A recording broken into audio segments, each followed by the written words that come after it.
Hey everyone, welcome to the Withering Effect, episode 96. Today's date is May 23rd, 2021, and I am Duds, or Duds Versus, known to the rest of the interwebs. And I'm Jimbo. You may know me as Jimbo Slice 23. What have you been up to this week, Duds? I notice your notes are blank, and I don't know what you've been up to. Yeah, I'll start with why my notes are blank. So we normally do the notes Saturday evening, right? Mm-hmm. Well, this week on Thursday, most of you guys, if you've been listening from the beginning, you know I've got an issue with my eye called uveitis or iritis. And it's like the layers between the pupil and the white in your eye, mine will get inflamed. It's from an immune disorder. And basically my eye swells in the socket. And when it does that, I get a white sheen. It's like looking through a piece of wax paper that has a really bright light behind it. So like you can see through it, but you just kind of see shadows. You can't see any detail and stuff. Okay. But at the same time, it makes me a vampire. I can't look at bright lights. Like, it hurts. You gave us an example on your stream, what it looks like. I did. Kind of looks similar to what I see. Mm-hmm. Except dark. Mine's dark mode. Yeah. Mine's light mode, and it's not fun. It's very painful. Yeah. And I figured you would understand exactly when I threw that filter over top of the screen. Yep. And so in doing that, that makes sitting at a computer monitor very hard.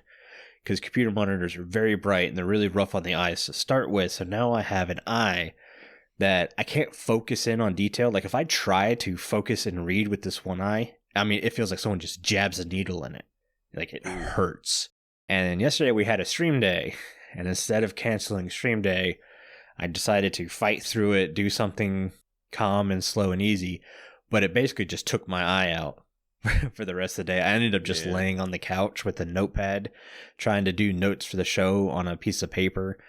I mean, I have my lights turned way down. It's dark in the house. It was rough. Yeah, that's kind of why my notes aren't done. I really wish Google Docs had a dark mode on Firefox. It seems that it has a dark mode on Chrome, but I don't use Chrome. I use Firefox. Yeah, we were talking about that earlier. Yeah. Really would like a dark mode. Yeah. But this week, I finished the slime farm. It's actually super efficient for how bad of a farm it is. So it's not as tall as it should be. I'm about 10 blocks too small. It's not as wide as it should be. I'm about 5 blocks too short. And the iron golems don't line up perfectly with the platforms. And I still get, 3 or 4 stacks when I'm on the server by myself a minute. Oh, it's plenty. I have more slime right now than I'll ever know what to do with in the silo already, just from working around my base, which is perfect. I didn't want something that produced slime in mass quantities for no reason. Yeah, I've had plenty since the flying machines, so right. You can always break those blocks down and stuff, and plus I have this huge bowl at bedrock level, so they're spawning all around. I was gonna say, when you're on, my slime farm doesn't work because your base just, it's all in slime chunks for you, so. Yeah, there's at least 4 or 5. It's crazy. Yeah. But when I'm on by myself working in my base, that thing's running constantly, so it's awesome. I've got more slime than I'm ever going to need already, and the silo doesn't even have its first light on yet, which is crazy. What's funny is I take your slime spawns, you take my squid spawns. You're in the ocean. I actually need to turn that off because I have a whole double chest of shulker boxes full of ink.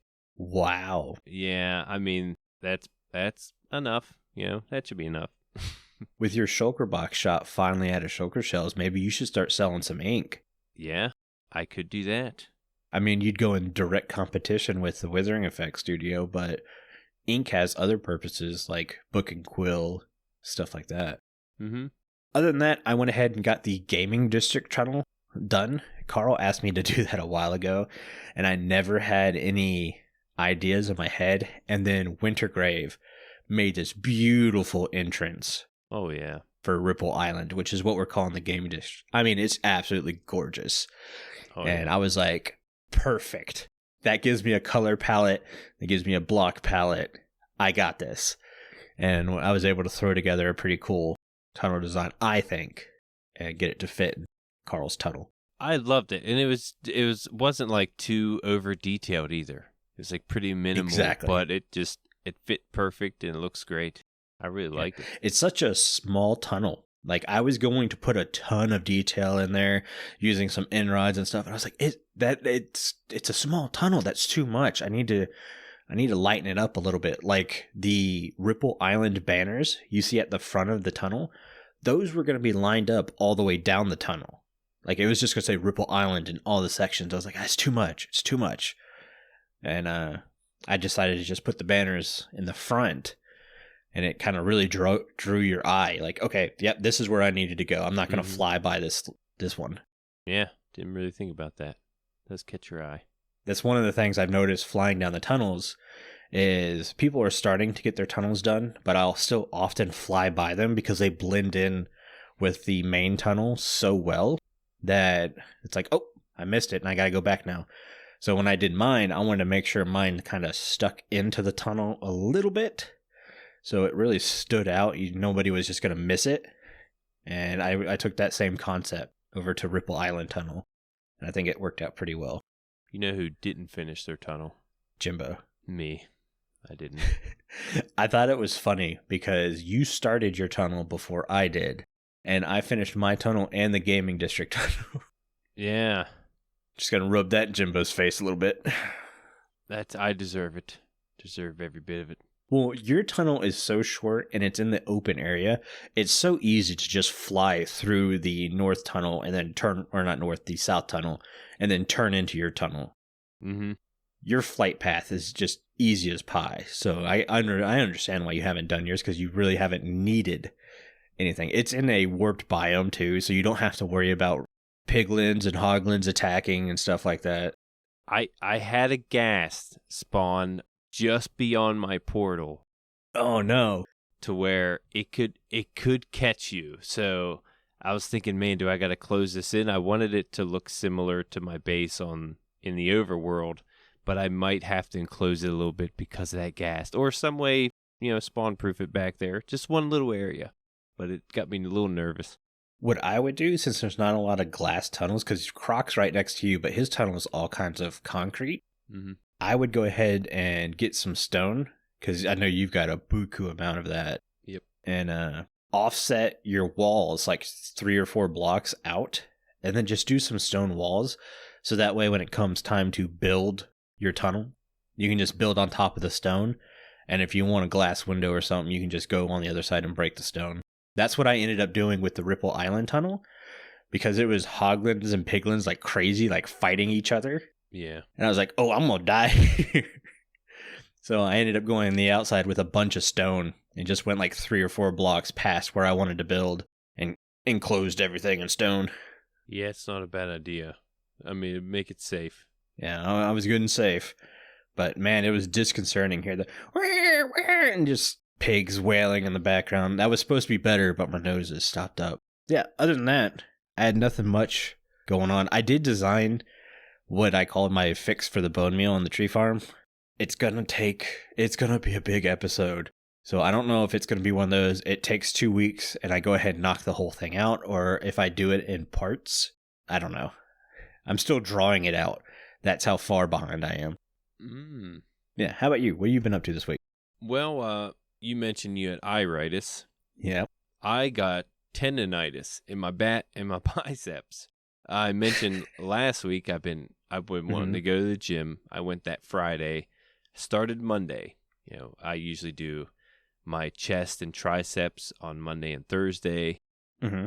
Tuesday and Friday are back and biceps, and then leg and shoulders Saturday and Wednesday. Well, after Tuesday's workout of biceps and back, I thought I was going light, but then I realized I can't lift what I used to lift, and I'm approaching 35 years old. So yeah, after the gym, your arms don't go straight anymore. They kind of bend because you're working them out. And I saw this. That means coming. you weren't going light. Yeah, well, I thought I was, but one of my last sets was the these hammer curls, and I'm barely getting the barbell up. Mm-hmm. Yeah, is that what it's called? I feel like it's something else. Dumbbell. Yeah, so I finished my workout. Everything's like fine through the day. I'm sore. This is normal. You always get a little sore after a workout, especially from so long. Mm-hmm. I woke up and I could not move my arms. My arms, I couldn't, like, I couldn't straighten them out. They were bent, and even bent, they were sore. Yeah. So I go online, and I come across this tendonitis, which comes from your forearm all the way up to your shoulder. And he pointed where the tendon is, and that was where all my pain was. Mm-hmm. Couple days of putting this BioFreeze cream. It's kind of like a icy hot. Yeah. But a little, I don't know. I know it is. Yeah, it's more expensive. But yeah, you put it on there. I use that 3 times a day. And I've been trying to stretch it, trying to, work them out to where my arms are straight. I'm good now. I got them all straightened out. Mm-hmm. Not having that issue anymore, though. When I do stretch it, I could still feel it just slightly, but it's so much better than before. And yeah, just want to make sure people take my advice and stretch before they work out. I don't think I stretched enough, so yeah, that's a must. I have a guy who is straight up doesn't believe in stretching. He thinks stretching causes more harm than good. Oh. And I was just like, okay, I can tell you never played sports. Yeah. Yeah, well, I did leg day yesterday. I was able to go back to the gym Saturday, do my leg day. I missed 3 days from the gym in a row because I wasn't going in there injured and make it worse. So I did my legs and shoulders yesterday, and I stretched a lot before my legs and after my leg workout. And leg workouts are the most painful. Pretty much. You get more sore from leg workouts than anything, at least in my view. Yeah, I was going to say, in your view. Yeah, I feel fine today. I'm okay. It's a little sore, but I've been worse, and it's nothing compared to what happened to my bicep. So, yeah, make sure you stretch. I recommend it. Yeah. See, I'm the opposite. I was born with elephant legs. Like, my thighs are ginormous. My calves are pretty big too. Even when I was super skinny in high school, like weighing 135, I had big legs. Like the leg press or whatever, I was doing 630 something pounds on that. Like it was nothing. Like I was a soccer player for a long time before I did football, and then doing football, that's you can use your legs, and here you go, here's leg press. And yeah, it got to the point where I had freshmen standing on it while I was pushing it. Wow. Because we didn't have enough weights. I got long legs. That's the other thing. I don't have long legs. I'm a short guy. I'm only 5'10". So I'm not a big guy, but my arms are super weak. Bench press, you need me to bench press 100 pounds? I don't think I'll do it. But leg press, I'm good. I can do that. Yeah, that was never I had chicken legs at one point, but I filled them out a little bit, but still pretty sore. Well, I mean, you look at my sports career, I was a soccer player, so I didn't really use my arms that much. I was never involved in throw-ins because I was always marking. And then when I ended up playing football, I played wide receiver. And everyone's like, well, you got to use your arms to block and stuff. It's like blocking's hips. As long as you keep your hips square and your hands locked, no one's getting around you. So I didn't really need arm strength for that. Yeah, that's a good point. A lot of hip action. Yeah, and soccer, or as Europeans will yell at me, football. Hips and soccer and football is huge. You need to be able to control your hips. So if you're going into sports, that's the one thing I would suggest working on, is being able to lock your hips and swivel your hips. If you can turn that switch on and off at will, you're good. Yeah, never really thought about that. But I was going to say, should we move on from sports talk? Carl's probably like, I am so bored. I was going to say, even though I had tendonitis in my biceps and stuff, I actually finished my episode. Uh-huh. One thing I could do is go on the computer with my arms. It actually helps stretch them out because I got to reach for the keyboard and stuff. I was going to say, I'm just picturing you pushing the mouse around with one finger instead of your whole hand. It was almost like that. Like I had I was like, what is it? T-Rex arm in my setup. But eventually I was able to move my arms out. But I started detailing my tower. I got a good bit of detail in. I did see that. and I'm changing it a little bit now. Mm-hmm. Nothing's ever good enough because I find one thing that I don't like and I change a good bit. So the other side of the tower is changing the window portion at least. So when you did those windows, I immediately went, he just made elytra wings. Yeah. On his tower. I was like, man, those look a lot like wings, but mm-hmm. It looks cool. I did have a note. When you said you were going to put a glass dome on top, I wanted to mention, like, hey, you should probably make that a shallow dome instead of like a half dome. So instead of it being, I don't know, 10 blocks tall, make it like 4 blocks. Okay. Just because of the shape of your last tower. Yeah. Well, that was an elongated dome. Yeah. So, yeah, the shape didn't work out. I think a shallow dome, especially when because you said you're going to bring those cross spikes, as I'm calling them. Yep. I do want to do that. You're going to bring those up above the dome. I think that would look really cool. Yeah. Yeah, shallow dome, that does sound ideal. Mm-hmm. Especially, I was going to put glass under the dome, too. That could, I could do away with that and just do the shallow dome. Just do one layer glass. Yeah. False symmetry is a good thing. She has a lot of domes this season, and they're all kind of these shallow, wide domes. So I would check her out. Watched a couple of them. I haven't really noticed. But yeah, I'll have to look at that. Oh, definitely go back and check out her season. I think she's wrapped up most of her base this season already. So good time then to look at it. Good time. But yeah, that's about it. I did start on my next episode. I have a big time lapse I have to go through on replay mod. Yeah, been working on it every day now. I know. I know you've been working because I got like 12 stacks of bottles the other day. I went over there. Yeah. I was like, ooh. Got me some bottles. There should be more coming. Jimbo's just like, I'm only a bottle opener to him. Yeah, he just wants me for my bottles. Usually for my bottles. Don't worry, I'll repay you in bees. Yeah, right. All right, should we move on to the news? We don't have a lot of news. Yeah. So they went ahead and we've got another snapshot, and the snapshots are getting small. There are technical changes coming with these snapshots. Obviously they're still focusing on caves and cliffs. I have a feeling that's still their main focus. They're just trying to wrap up some of these side parts to go ahead and put 117, which I'm fine with. But it's making it a little bit challenging to guess when this update's coming. Because you said, hey, these updates are getting smaller. June 30th. Yep. And I'm going, we still ain't got a lot of stuff yet. Like, where's my goat horn? Yeah. Yeah, we don't have goat horns yet. It's one thing Bedrock got. Yeah. And I'm on the Dock 77. We should be able to ride goats. Oh, yeah. Train. That'd be cool. We saw that you can do that in Hightail, so you should definitely be able to do it in Minecraft. That'd be cool. Yeah. Could you imagine riding a goat at a mob and charging it and hitting it with like a knockback? Yeah, having that feature to use. That would make cool. It so Mojang's huge in the not allowing or not wanting special abilities to kind of cross over certain things.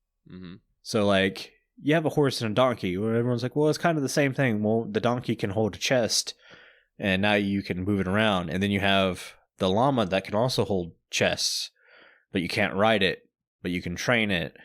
So having a goat that's rideable people would like, but you can only do that with a horse. But giving it the ability to ram mobs while you're riding it. So like maybe instead of a jumping feature, well, goats can jump really high though. It'd be awesome to take advantage of that. Yeah. But I don't know. I'm just saying, I'm on the Dock M77 train of we should ride goats, but I want goats to be able to ram stuff at will while I'm riding them. That'd be so fun. Could you think of the mini games? Yeah, like bumper cars. Exactly. Type of deal. Horizontal spleefing with goats. Oh, it'd be so fun. I mean, you would be on the goat, so maybe it couldn't jump in that case. Maybe that's one downfall. It just doesn't jump. True. Could you imagine, though, when you charge up to go and ram something, it does that scream? Yeah. Did you hear that? What the heck was that? You go flying off a cliff. So back to actual news. They fixed the geodes. If you remember last snapshot, they said the geodes were going to be rarer. The amethyst geodes, they actually are rarer now. They're still not super rare. You can search kind of easily to find one, but they're not like all over the place. Yeah. This is kind of what I thought it would look like if they did make it a little more rare. So, right. Yeah, they did fix that. Yeah, so like instead of going into spectator mode underground and within render distance you can find 5 of them, you're going to find like 2 of them now. Yeah, and we don't have X-ray mode, so it's kind of, I don't know, you're kind of going to have to just come across it anyway. You know, it's not going to be easy to find regardless. So yeah, we'll see how rare they really are without being able to see. Yeah. If you till rooted dirt now, it turns to dirt and it pops the roots out, which is kind of cool. Yep. I think there was some kind of bug to where the roots were like duplicating. Yes. They were popping off, but they were still hanging there. Mm-hmm. But when you look at it, rooted dirt and hanging roots to me are 2 different blocks. So it makes sense, at least a little bit. It would be cool though if you had rooted dirt and hanging roots, and if you tilled the rooted dirt and it popped the roots out, but you left the hanging roots there, the dirt, as long as it doesn't turn to grass or something, would turn back to rooted dirt. So then you could hoe it again and get more hanging roots, and that'd be a cool way to farm it. Yeah, I don't know how much you'd use those roots. No, you're right, but could use them, but I don't know. I'm thinking about the gotta collect them all Minecrafters. You know who you are. Those of you with 48 million double chests of a single item. We're pointing at you guys. Yeah. Invest in trash can. I have a bouncy trash can redstone tutorial you can follow, and at least it'll be fun to watch. Yeah, that rooted dirt go into it. Roots go into it. Yeah. Axolotls can only play dead in water now, so that's a little bit new. They were doing it on land before. Oh, yeah. I still haven't seen anything kill an axolotl, so I wonder, can you kill an axolotl, or are they just going to play dead all the time? Yeah, are they like immortal? That's what I was thinking. Yeah. Do they die? I imagine like when they're in that state, if you accidentally hit it or something, it could maybe kill it, but yeah. Yeah. Don't get me wrong, I don't want the axolotls to die. I'm just wondering, I've not seen it happen yet. Yeah, me neither. Let's go with llamas no longer spit on players in peaceful mode. That was a hard one to spit out. Yeah. Can we get a drum roll or a whatever? But I can't think of it. It makes sense. It's peaceful mode. You shouldn't be getting attacked by anything, including stinky llamas. Mm-hmm. Yeah, it's just a pretty logical fix. And getting on to the more accessibility and technical changes, the GUI narration has been given a little bit of a buff. So it now includes the position and usage of hovered or focused element. Basically, whenever you just move your cursor over anything, it tells you what your cursor's over. So yeah, no longer do you have to click something and then it tell you I just moved my cursor and it tells me. So that's nice. Right. It's helpful for my 6-year-old that can't read well. Yeah. He might like it. We do have one technical change. Mm-hmm. They added a new NBT tag for entities that has a HasVisualFire. Right. What is it? HasVisualFire. What's the word I'm thinking? I don't know. Tag? Animation. Animation is what I'm looking for. Oh, okay. There you go. Yeah, that's going to really help out map makers. Yeah, it's really cool how they do it. I'm not good with commands. Like, I'm really not. Mm-hmm. And I like to play survival. I'm probably not going to use this, but it is definitely going to help out with map makers and maybe some creative builders. Yeah, to put it in perspective, the mobs or whatever is on fire is not actually burning. Mm-hmm. It's quite literally just a visual thing. Yeah. It's going to be really good for creative builds, map makers, stuff like that. I have a feeling you're going to see it in survival you're going to see a data pack where it's going to be an armor stand or a name tag or something. I mean, I'm especially thinking it's going to be in Hermitcraft, and people will be making stuff using this VisualFire thing. Yeah, I could see that. I'm a little worried of doing it in survival mode though, because entities cause a little bit of a lag. So I wonder how much lag this would cause. It's not really, that's not its intended purpose, obviously, but it's very cool looking. Yeah. And if you have fire tick off or on, it's going to be hard to distinguish what's on fire and what's not. Sometimes. Like, is that real fire or fake fire? I don't know. Yeah. Next thing you know, your whole house is burn up. Well, that settles that. It was real fire. That was a real fire. Totally real. But like I said, it was a small snapshot. We can't tell if this means they're getting close to pre-releases or if they're just focusing somewhere else. I have a feeling they're focusing somewhere else, which I'm fine with because obviously my bet date's not even close yet. Possibly. Yeah, I was looking at this snapshot and I'm like, are we even going to talk about this week? Like, there's so many minimal changes, mainly changes, nothing really new, but. Yeah, they're not adding anything. It's just refining. Yeah, that's all we got. Mm-hmm. Let's hop into listener comments because we got one. They put their real name, but Carl made mention that they went by something different. They listed their name as ESpeedyD. I'm going to go by that in case you don't want your real name said. But thank you so much for the comment. And it's 3 questions. They've wanted to say, first of all, I'm a big fan since I play on Pocket Edition. You are my only way to get notified about snapshots. We don't really talk about the beta snapshots much. Yeah, and sorry for this week's snapshots. Not too much for you. Yeah, but thank you for listening and the support. It always does mean a lot when we hear people say, we love listening to you guys. The 3 questions is, the Warden is official boss in the Minecraft game. Do you think it should be a boss? I'm going with I don't know yet because we haven't really seen the full implementation of the Warden. Yeah, if I were to guess, I would say yes. It's like the underground boss. Like once you get to that point, if you can get deep enough. And like you said, we don't know how they're going to implement the deep dark or how many wardens. Is there going to be a warden in every deep dark? Is there going to be more than one? We don't know how often they spawn. Yeah. Or how frequent these biomes spawn. So yeah, as far as I know, just from their animation and their features, it seems like a boss to me. For me, a boss is one of those things that doesn't just spawn, if that makes sense. So you look at the Ender Dragon. Everyone can agree that that's a boss in Minecraft. Right. Well, once you beat it the first time, it doesn't just randomly spawn. You have to summon it, right? Yes. You look at the Wither. The Wither from the get-go, you have to summon it. It's just not one of these bosses that randomly spawn. So for me, the Warden has to have some of that going for me to conclude it's a boss. Obviously, we don't know yet. We don't have enough information on the Deep Dark to fully say, at least in my terms of what is a boss and what's not a boss.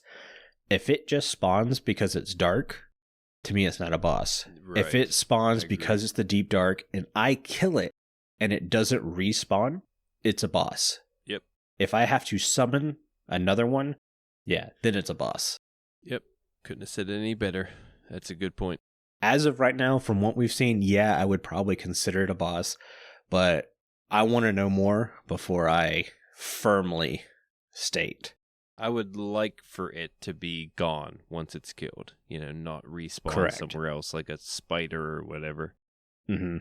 Let's see. Would you add, remove, replace, or change any feature about the Warden? I don't know enough about the Warden yet. Yeah, we don't know much about it. All we know is it picks up on movement or vibration. Yeah, sound. Yeah. Can't see. We know it's got. Does it have a lot of hearts or just does a lot of hearts of damage? I don't think we know the hearts it has actually. Nothing I can think of. Mm-hmm. The first thing I think about when fighting the Warden is you hide under blocks that it can't reach you. I would like for it to have a little bit of reach to where you have to dig a little deeper. Like your sword reach is just as big as its reach. Mm-hmm. To where you can't necessarily use that. Maybe you can do that and use a bow because you're a little deeper. Yeah. You want a tactical fight. Yeah, right. Yeah. You don't want the, what I call the Wither Skeleton Enderman cheaty bar that's 2.5 blocks above your head so they can't get to you and you can just stand there and whack, whack, whack, whack. Mm-hmm. Or maybe it possibly has the ability to break blocks if it does get that aggro state, something along those lines. Just to where, like you said, it's more of a tactical battle. Yeah. I don't know. I would love to... There are a couple things. We saw in, what do they call it, concept art, the Warden playing with the Axolotl. And let's face it, they kind of look alike in the face when you look at them. Kind of like the Warden is a mutated Axolotl. Okay, they've got antennas. Mm-hmm. I wouldn't be surprised to see some kind of lore with that. But Wardens get excited about Axolotls, like wanting to pet them. That would be hilarious. I would love that. Yeah, that'd be cool animation. The other thing is I would love to see Wardens react to fishing rods. So, like, if I throw a fishing rod out, maybe it goes and chases the bobber. So I could quite literally lead it to where I wanted it to go. Yeah. Even though it kind of makes more sense that it would hear the rail or reel of the fishing rod more than it would hear where the bobber went. Being able to lead a Warden with a fishing rod by or casting out the rod seemed like a cool way to lead it around without using a lead. So I would kind of like that. Yeah. Yeah, I wouldn't mind that. Final question is, what features should Mojang add for their next April Fools? Example, Iron Nugget, Gold Nugget, Chicken Nugget. I really like chicken nuggets. Yeah, that's hilarious, actually. I would like to see that. I was thinking, they mentioned a tweet a while ago how they want to add things to these snapshots that are more experimental and not so much bringing it to the game. What if they did for an April Fool's, they added like 50 animals, just for a joke, where they're going to give you a ton of animals and they're just going to be all over the place. But it's also like an experiment, What would I want to say like a deer look like in Minecraft? Just give you a bunch of different animals. I think that would be a fun April Fool's. Yeah, I could see that because they kind of did that with the Portal World, and all that stuff. I can see that. I don't really know what Mojang thinks about for April Fools. It's obviously, do they have time to do something for the April Fools thing? When 1.16 came out, it was pretty flushed out. We didn't have a ton of bugs and stuff that they had to go back and fix. Not a lot of stuff to add on. So the bigger April Fools that year made more sense. This year, obviously with COVID and this is a big technical update, they obviously were more swamped, so the April Fool's was a bit smaller, per se. And yeah, I'm good with little things like chicken nuggets, but I don't know if I want to eat 64 chicken nuggets. That just sounds like my stomach is going to hurt the rest of the day. Yeah, I think we got this question before, and it was kind of off the whim. I didn't see it coming. First time I heard this question, we didn't have too much of an answer. I do like how Mojang gives us an April Fool's prank. Yes. Unlike other games, it is a lot of fun just to see where they're at. I would love more Easter eggs put in the game. Final part of the listener comment is, I think bone mealing moss block on a block that has a mossy counterpart should change the block to a mossy version rather than replacing it with moss. To add on, the brush from archaeology should brush off moss from mossy blocks and drop it. Thanks for listening to my comment. I like the idea of placing a moss block next to cobblestone and then bone mealing the moss block and it turns the cobblestone to mossy cobblestone. That makes a lot more sense to me than crafting it with vines. Obviously, the vine fix was because we didn't have anything like moss in the game, so it made sense to use vines to craft it. but I actually do think this is a bit of a better way of doing it. Yeah, I don't mind the way they do it now, but yeah, something that does have the variant with the moss instead of changing it into moss. Okay. Yeah. Yeah, I have no problem with the way they do it now either, because at the time it made sense to do it that way. But this is actually a pretty cool replacement way. You'll see a lot of vine farms die. Yeah, right. The archaeology thing, that's a cool fix. You know, if you don't want moss on there, just brush it off. Mm-hmm. I do like that. You know, granted, you could easily get cobble. You know, if you want to take the moss off the cobble, there really isn't a need for it. You know, there's cobble everywhere. But there really isn't a way to turn it back. So right, it would start a retroactive way of crafting. Yeah, but this would make it a lot easier to do and undo mossy blocks. So yeah, that's not a bad suggestion. I like it. Mm-hmm. Thank you again, ESpeedyD, for the comment. That comment wasn't from our Discord, but our Discord is one of the only places you could talk to everyone who works on the show easily. Just take Brownie Bit's word for it. Hello everyone! Your favorite sweet treat, Brownie Bits here, and I am a member of the Withering Effect Discord. It's a great place to get to know the people from the show and share cookies with your favorite like-minded Minecrafters. It's the only place to throw cakes at... I mean submit your questions for upcoming guests and share your opinions about the game. Add brownies! Excuse me. Sugar Rush the Discord today using the link in the show notes, and I will see you there. Thank you for the Discord ad, Brownie Bits. Speaking of the Discord, it's the only place you can get involved in the Mending Minecraft vote.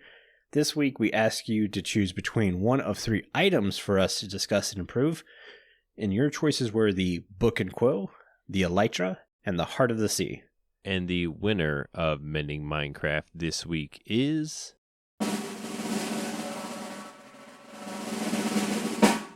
Heart of the Sea. By one vote. And I think it was actually a tie, and Carl had to flip a coin to see which one won. Yeah, Carl is not going to allow a tie, guys. As much as you want it and manipulate it, Carl will not take a tie. Mm-mm. Eventually, what loses will come back around anyway, so. Yeah. But the Heart of the Sea had 28 votes, Elytra with 11, and Book and Quill with 27. As close as it gets. It is. Few things on the Heart of the Sea, and very few things, that is. Mm-hmm. Heart of the Sea is a rare item that can be crafted into a conduit.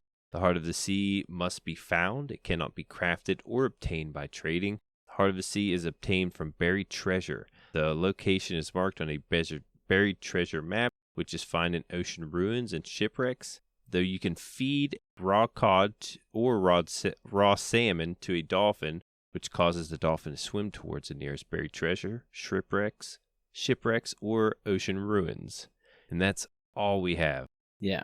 On the Heart of the Sea. And some of that isn't even Heart of the Sea. It's just helping you to find it. So it's not much to it. So the Heart of the Sea to me is one of those relatively useless blocks on its own.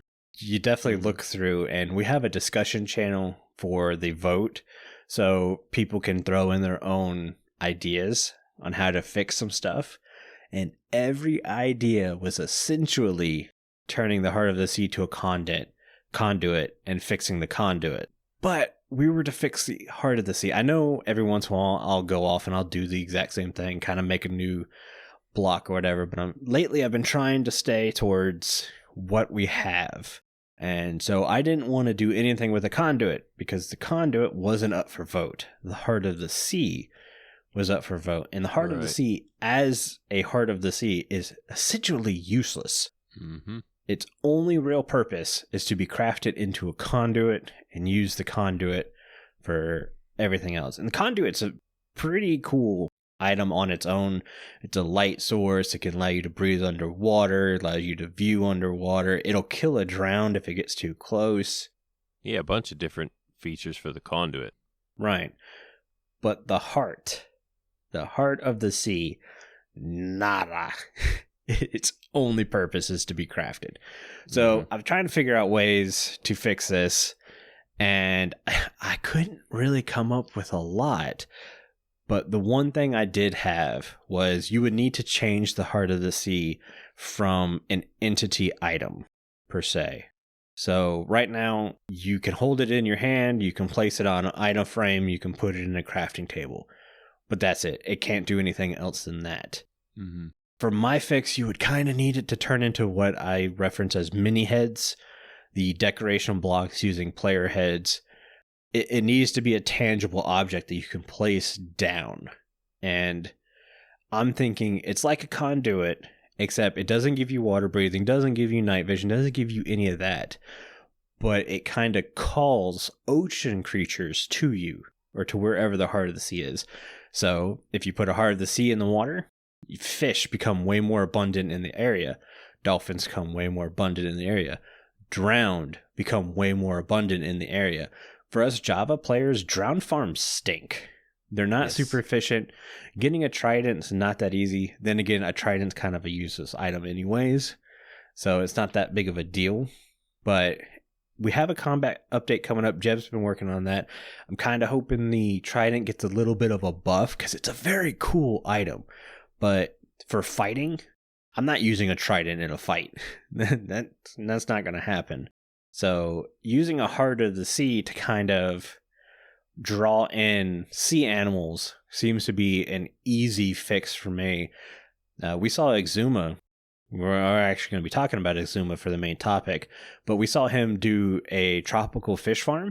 In last season, and they're a bit of a pain in the butt, but how much easier would it be if you could throw a Heart of the Sea down and lure fish in? I do have a question. Would it need the surrounding blocks to be active, like the conduit? Nope. It's not a conduit. Just by itself? It's a Heart of the Sea and only a Heart of the Sea. Okay. Not a conduit. I thought about that, like maybe we can buff its power by adding stuff around it, kind of like you do a beacon and kind of like you do a conduit. No, I just wanted a Heart of the Sea, and maybe it's only good for 16 by 16. Yeah. Yeah, it gives it a use finally, other than craft me into something else. And to craft it, you need all those Nautilus shells that seem to be hard to get a hold of. Just can't. I have more Heart of the Seas than I do Nautilus shells. Yeah, imagine using the Heart of the Heart of the Sea to attract drowned, so you can kill them for the Nautilus shells, and then when you have enough Nautilus shells, you can pick your Heart of the Sea up, craft it into a conduit, and now you have your conduit. Yeah. To me, it seems like a natural progression to do something like that. That's not bad. How you like them apples? I got one apple. I was thinking, because it's an item, of course, you mentioned you can't really place it. Yeah. But one thing you could do with it is possibly make it into a potion. We've talked about Dolphin's Grace a lot and how it would be great to bottle it. And I think the Heart of the Sea could give us that, if made into a potion. Now, I know you mentioned the conduit gives you other abilities besides that. But then again, the other potions you make also give you those abilities.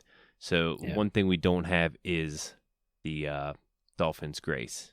Yeah. We had talked about this on the pre-show, and I gave Jimbo a counter argument, not because I don't like the idea. I actually really like the idea.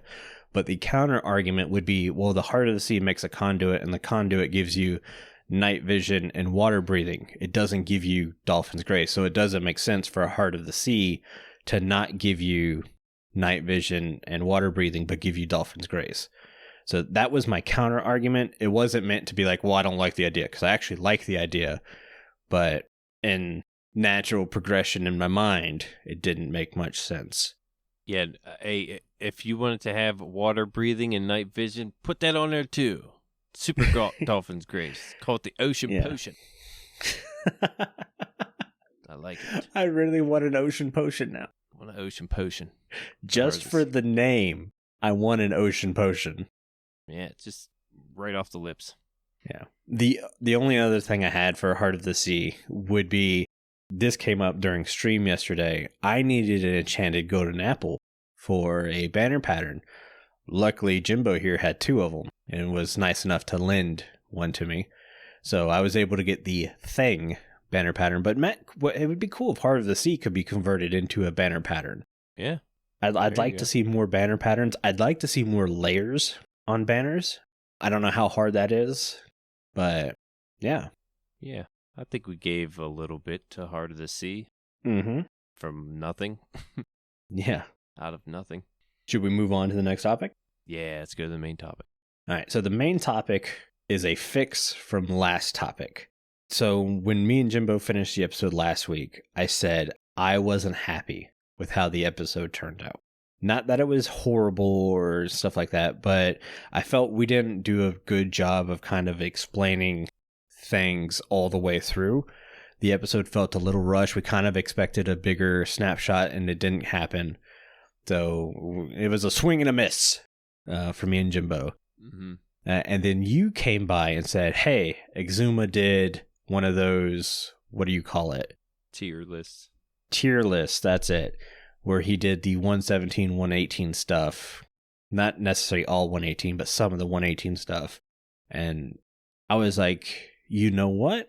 You're right. That makes a great way to fix what we did last episode and probably explain it a bit better of things we like and things we didn't like from 117. So this topic was Jimbo. Round of applause, because it was a great idea. And it definitely takes a little bit of weight off my back because I was not happy with last episode. And shout out to Exumavoid. Mm-hmm. Every week he gives us the snapshot review and everything.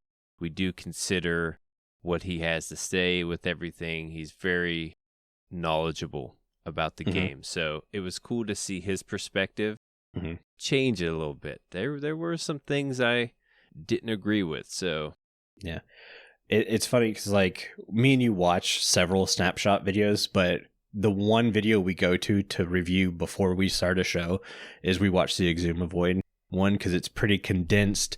It's straightforward. It's like, here's what we're looking at. And then we're like, okay, we're good. Mm-hmm.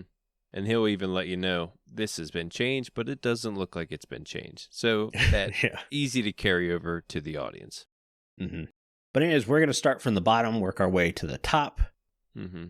We're going to save our, there's 1.18 notable, item we put on the list, and we both technically put it at the same spot.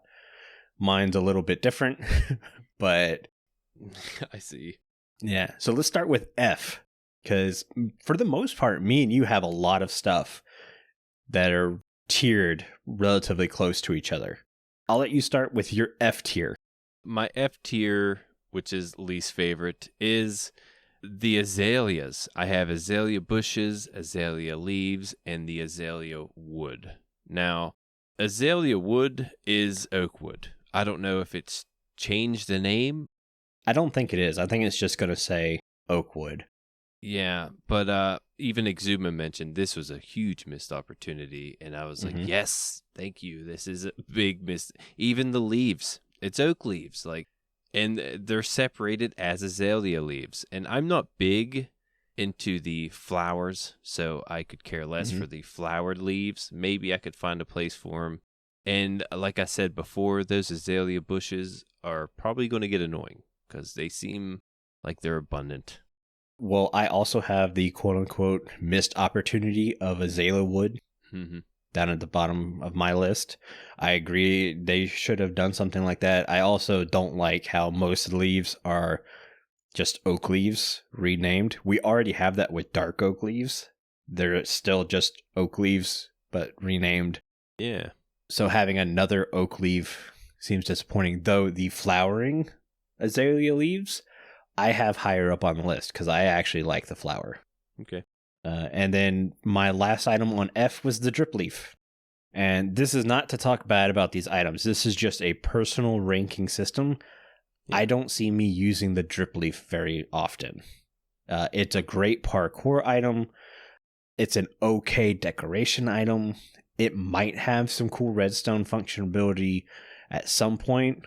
But as of right now, I don't see me using the drift leaf for more than decoration, and then at the same time, it's such a big item that it's not going to be abundantly used. It's going to be, well, I'm going to place one here in the corner, and then ta-da! Yeah, like a little bit of landscaping here and there. Oh, I forgot. We should also mention, it's just 117 items. We're not talking about anything in 118, really.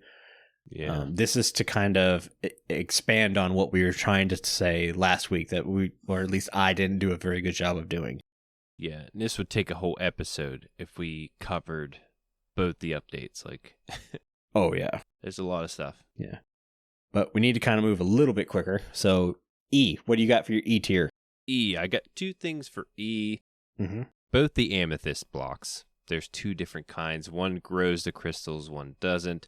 I don't like the fact that you cannot move these. They're there, they're stationary, you can't play with them. So it's kind of, okay, you gave us this block that we can't move. So that's why it's so low. Dripstone block also. I don't like the look of the dripstone block. I think it's more the color. Yeah. I don't see myself fitting this in anywhere.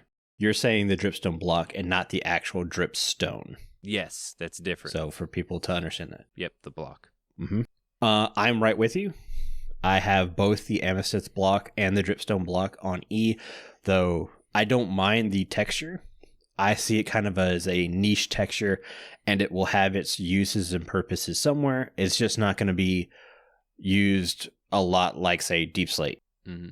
So that's why I have it down there. Not because I don't like it, but because I notice it's going to have a specific purpose, and that specific purpose for me won't be abundantly used. I also put the hanging root for the same reason in there. I think it's cool. I like the feature, but I'm not going to abundantly use it. So it's on the E tier. And then I also have the spyglass and lightning rod here for the same thing. Not because I don't like them. I actually really think the spyglass is cool. I think the lightning rod's kind of cool, but Optifine is basically going to reduce me using the spyglass. Exuma pointed out, if spyglass had a hotkey, then it would overtake Optifine for me. I would not use the Optifine zoom feature as much as I would the spyglass, because I actually think the spyglass is cooler and more effective. Yeah. And the lightning rod, the reason the lightning rod is so low on the list is because we turn fire tick off when we play on SMP, so I don't have to worry about my roof burning down. And also the trident does the exact same thing a lightning rod can. Yeah. Can actually manually do it. Right. I can point and pick and fling a choose trident. Yeah. Yeah. So, yeah, not that I don't think it's cool, because I do think it's cool. I just don't see me using it as much personally. Yeah. Now I have spyglass and lightning rod in my C category, along with drip leaf, hanging root. Hanging root could be an E. It's like between E and C. Yeah. I could see it being used for landscaping and stuff. Also, I have Spore Blossom in my C category. The thing with the lightning rod I want to mention is I think it could be used for like detailing in different ways, you know. Mm-hmm. But we don't know if the lightning is going to come through your build and strike this thing. Like wherever you put this. That's true. Like, yeah, it'd be cool to use it for different ways, but you don't know how it's going to act or react with thunderstorms. Yeah, I'm sure this tier list will change the second we actually get to physically mess with this stuff. Oh, yeah. I do like the spyglass. Like you said, Optifine is going to overtake the spyglass if you can. Yeah, that's my thing. I actually do like the spyglass. Yeah. But because I have a hotkey with Optifine, inventory is such a mess that it keeps cool things like the spyglass from getting used for me, because that now takes up an inventory spot, takes away a hotbar spot. Exactly. We need an inventory update so desperately, and I'm trying to get that across without sounding rude, because I don't want to sound mean. I get Mojangs working their butts off, but I really hope that an inventory update is high on the list for one of the next updates. I know it's not the flashy update that a lot of people are going to want, and I keep writing how much I did not want a Cave and Cliffs update, and it's because I think there's much more needed updates to give I don't know how to upgrade of life into this game. Quality of life. There you go. That's the words I was looking for. The Spore Blossom also have on C in the C tier, mainly because I could only see it being used in like certain situations. Yeah. I'm not going to use it as often. I mean, if you have that one look you're looking for, Spore Blossom could look great. Yeah, it's mainly just for particles. Exactly. I have Spore Blossom on my C. Originally, I had it on E because, again, yeah, it's a cool looking block, and I'm going to use it rarely like I would use the drip leaf, but because it produces particles, it gives it that extra use. I bumped it up on my list. What else you got on C? Powdered Snow. It has a bit of extra features in the fact that you could kill mobs with it and everything, but it stays low on my list because it's forcing me to carry another piece of armor in my inventory. We have inventory issues. I shouldn't have to be carrying or preparing other ways like this and stuff. And let's face it, once you get an elytra, you're just going to fly over stuff. So. Yeah, and they don't stack, do they, powdered snow blocks? I don't know. I've not seen that yet. Yeah. Or if you just take a bucket of it. I would assume you could. I don't know. Water and lava doesn't stack in buckets. Yeah. I don't know. I also have moss blocks on here. And again, it's one of those blocks I'm not going to use a ton of, but because it's got a cool functionality, I rose it up my list a bit. I like the fact that the way you can farm moss blocks is really cool. So I put that at C instead of E. The final one is raw ores. I don't think the raw ore blocks are good to look at, even with the new texture changes. They're getting better every texture change, but to me, their functionality and saving inventory space is way more useful than its texture. So that's why I have them on C and not F. Ooh. Because their texture alone would make me put it on F because I don't see me using it. But their functionality and cleaning up inventory space while mining, that's a thumbs up for me, and that jumped it all the way up to C. What'd you say it looked like last time? Beans? One of the textures was straight up bean texture, which was honestly hilarious, and I loved it. But at the same time, I'm not going to build with beans. Right. When you get more serious, the texture is not that useful. So and there's going to be a lot of people arguing with me because some of my texture choices that are higher up on the list, they'll be like, wait, you think that texture is better than this texture? And it's like, yeah, it's a personal list, guys. Sorry. Yeah. All opinion. Your B list is pretty big, by the way. Yeah. These are things that I like, but I found things better to move above. Like I kind of started with B and went from there. Yeah. Move things around. I do have the new ore blocks and new ores in there, mainly because of the functionality. I like the fact that you can compact them and you can have more ingots inside, in your inventory at once. It helps a little bit with inventory. Not so much the blocks. Like you said, they look beanie. They do. I do have an idea for the gold raw ore blocks for my build, but save that. But it's a niche block for you. You're not going to put it everywhere. You have a specific use for that one texture. Yeah, right, exactly. I also have glow squid, tough, cauldrons, the new cauldron functionality. Glowberries, shulker duping feature. It's a new feature. The moss blocks, dripstone, glow lichen, and powdered snow in the B category. So pretty large category. Well, let's not go too far because my B is, I think, almost all encompassed with your B. So I have glow squid, the new ore blocks, just because of the texture. While the texture is not great, I actually do like the new texture, and I can see me using it somewhere. Glowberries are cool because it's a light source, but because it's such a crappy food item, I didn't put it any higher. When you said shulker duping, we need to also specify you're not duping shells. You're not doing anything against game mechanics. So if a shulker shoots another shulker with a shulker bullet, and we mean the actual mob, it will create another shulker out of nowhere. Yep. So that's shulker duping, not taking advantage of mechanics to get you extra items. It's creating a new mob out of nowhere, which means shulker farms are now a thing, and you don't necessarily need to hunt for in cities all the time, which is great for multiplayer servers. Single player doesn't make much sense to do it because in cities are abundant, but on multiplayer servers where everyone's using the crap out of shulker shells, this is a great thing. Yes. That's exactly why it's there. It would be higher up on my list if it wasn't for the fact that getting shulkers in position are such a pain in the butt.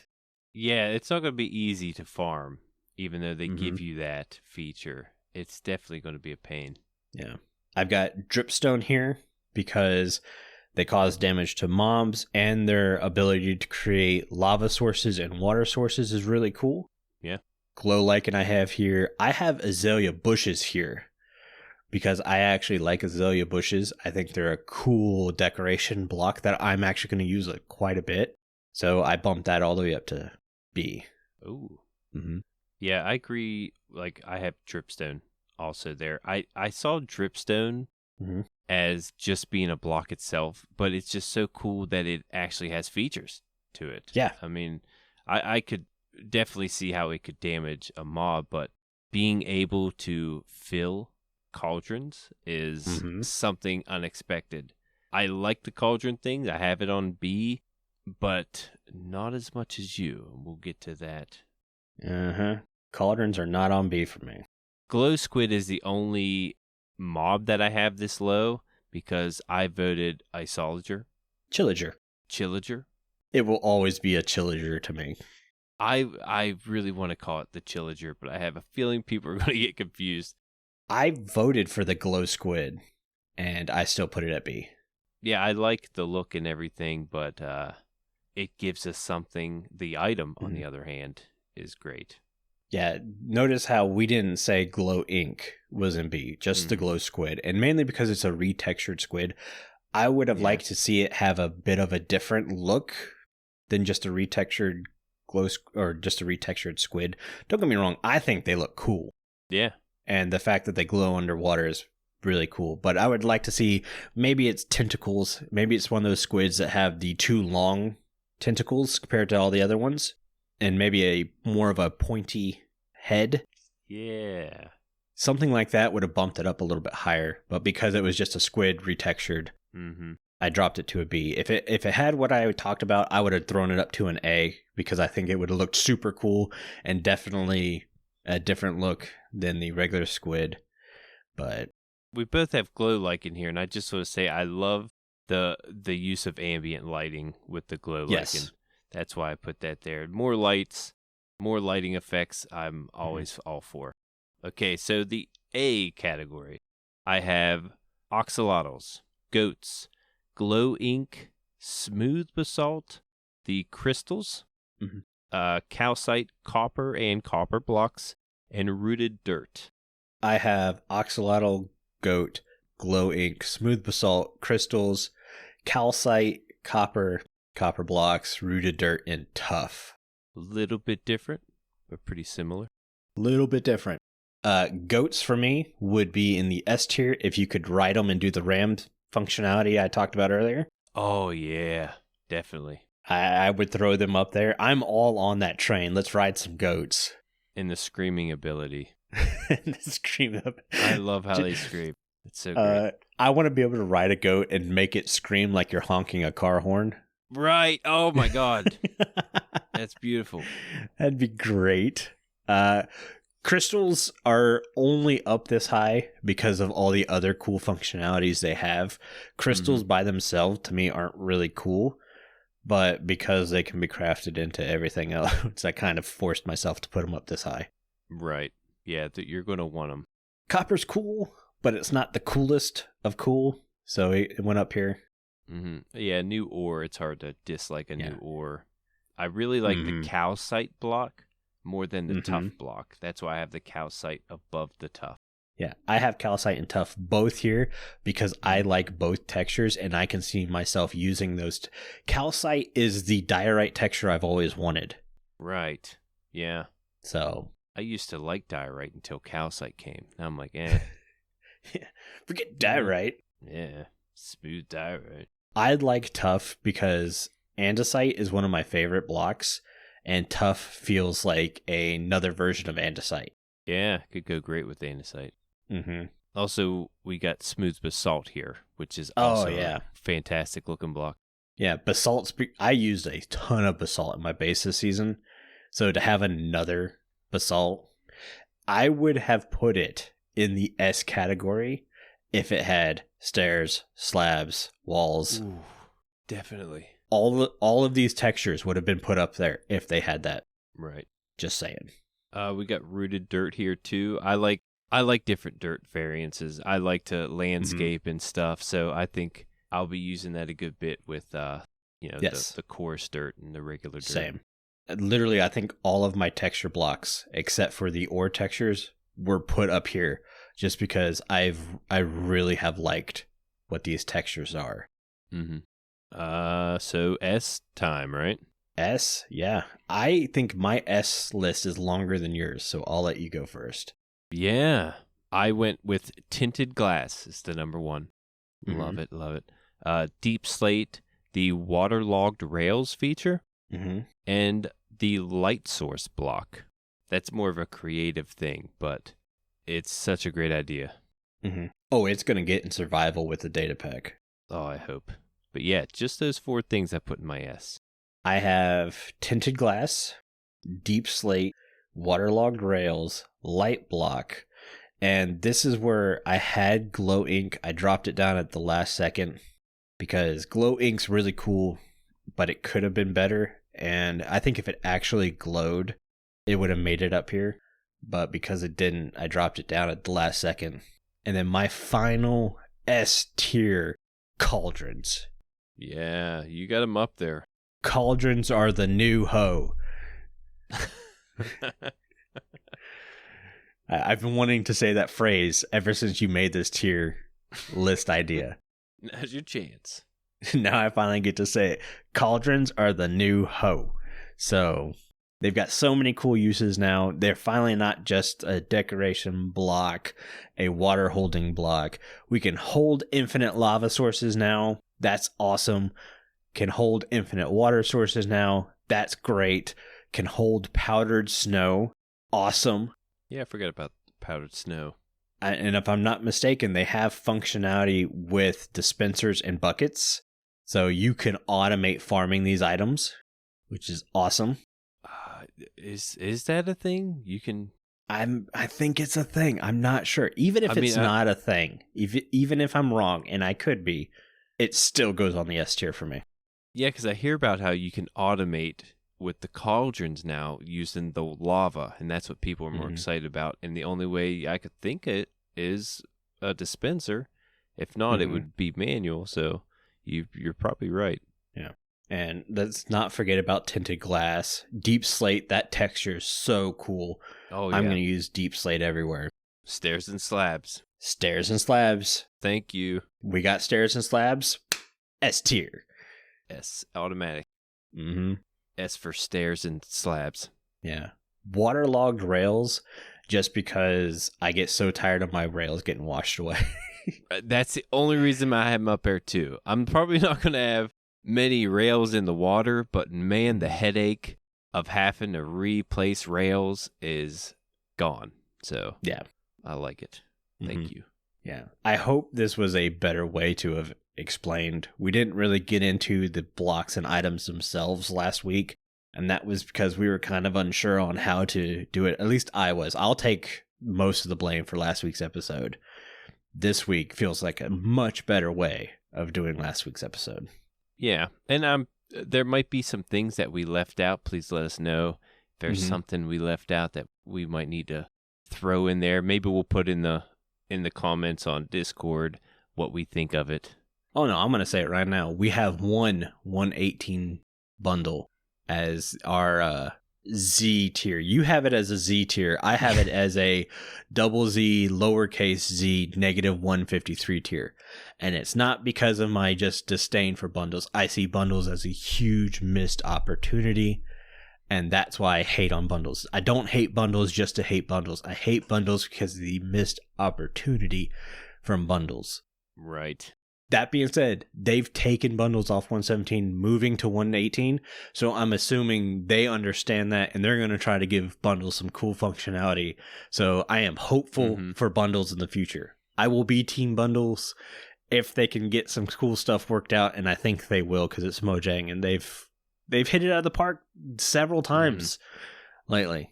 They've had quite a few people mention how they don't like bundles. I don't think anyone's like real excited about bundles, like anybody, period. So, no. Yeah, we did that just for fun, put bundles on there all the way down at the bottom. Well, I knew people would go be like, well, does hate bundles just to hate bundles? And when I saw it on your Z thing, I was like, well, yeah, I'm going to kick it in the ribs a little bit, but it's not because I hate bundles just to hate it. I see bundles as a missed opportunity, and I think Mojang sees that also, and they're on it. Yep.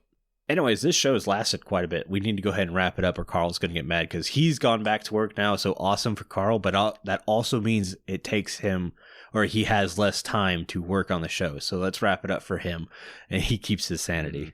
Yeah, we did cover a lot of stuff, and I hope you guys enjoyed all that. Hope this makes up for last week's episode. But I want to say a huge thank you to all of our patrons who are supporting the show. Our milk level patrons are Aubni, ChiefBigBear, Crock, DeadWalker, FragileRock, ohbeep, StoneFigure, and YDYT. If you would like to get access to exclusive benefits and hours of extra content each month, please consider joining at patreon.com/The Withering Effect. And if you like the show, you can share it with all of your friends and on social media. If you listen on Spotify, follow us. Or if you listen on Apple Podcasts, leave us a nice review. Doing any of these really helps the show reach more listeners. If you'd like to get in contact with us, send an email to podcast@thewitheringeffect.com, tweet us, leave a voice message, or join our Discord where you can have a chat with everyone who works on the show and fellow listeners. All the links will be in the show notes.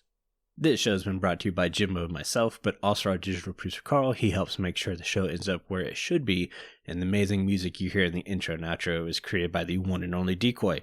Everyone's social media info can be found in the show notes. You guys have been awesome. Thank you so much for getting withered with us. You should probably go drink your milk now. Bye. See you guys.